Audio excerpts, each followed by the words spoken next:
Hey everyone, welcome back to the channel. Today, what you're about to witness is one of the most intense and revealing Senate hearings we've seen in a long time. Senator John Kennedy took on Dr. Ranney, a public health expert, and what followed was a fiery, no-nonsense interrogation. From crime in Chicago to the New Mexico gun ban and soft-on-crime prosecutors, nothing was off-limits. Let's break it all down. Kennedy started casually.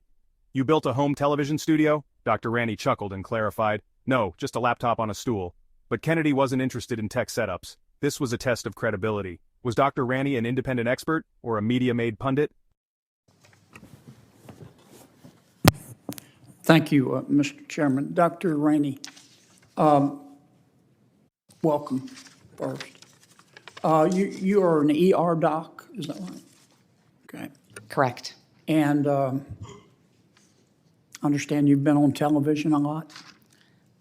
A fair amount. Yes, ma'am. And I understand you built a home television studio, is that right?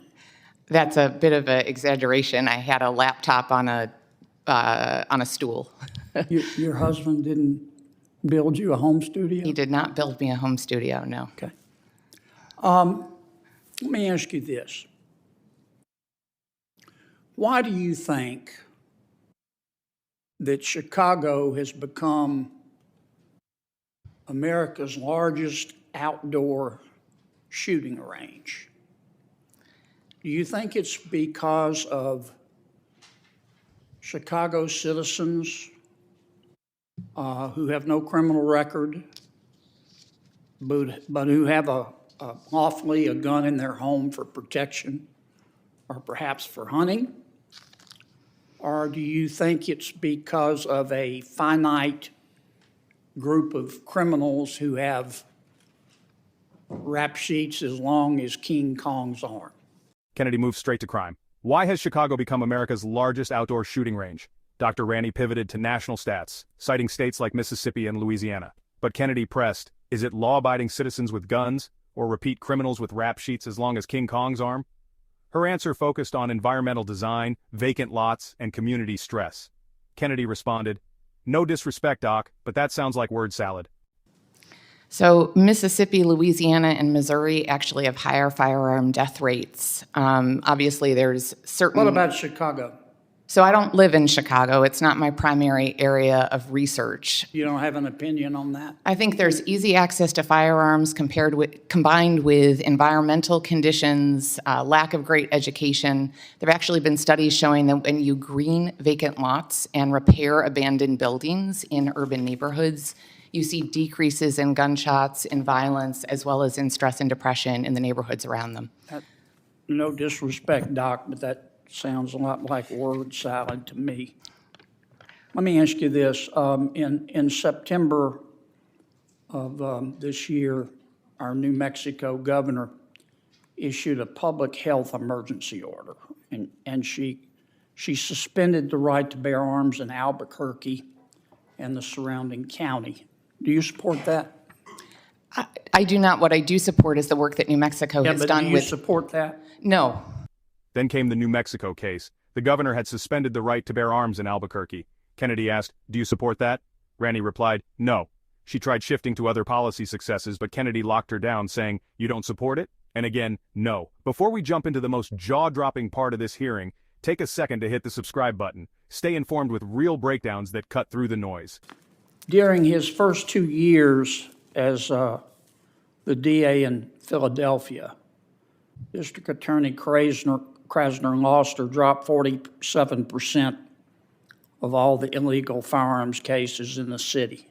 Do you agree with that? I'm not a lawyer. I'm a physician and a public health professional. I can say that New Mexico has done amazing work in trying to address the suicide and partner violence. I'm asking about Philadelphia.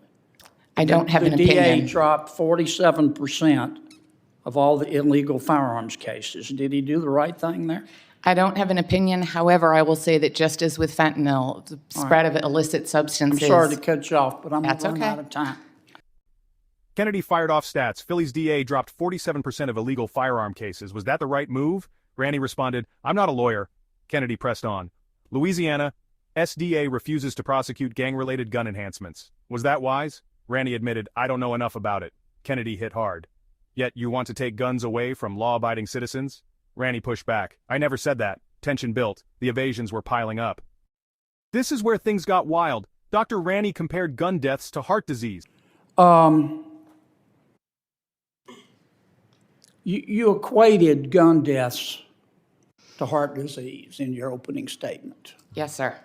Which is a greater public health problem, gun deaths or heart disease? So heart disease does kill more folks across the United States, largely in the About end of their life. 700,000? Mm-hmm. Yeah. Gun deaths about 50,000? Correct. Do you support outlawing fried foods? I'm sorry. How does that relate to? Because fried foods contribute to heart disease, don't they? Again, I have not written or said that I support You're a outlawing. physician, right? I am. Have I said that I support outlawing anything in my testimony today? Okay.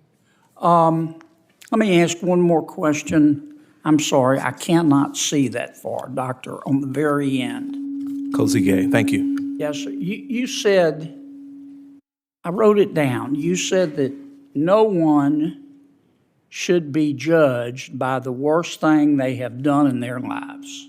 Correct. If one of these young doctors sitting behind you,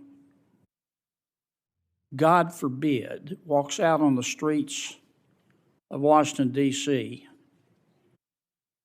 and is raped or sodomized, you don't think the rapist should be judged?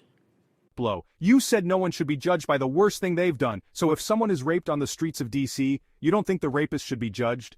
Dr. Ranney responded with nuance, talking about responsibility, but also forgiveness.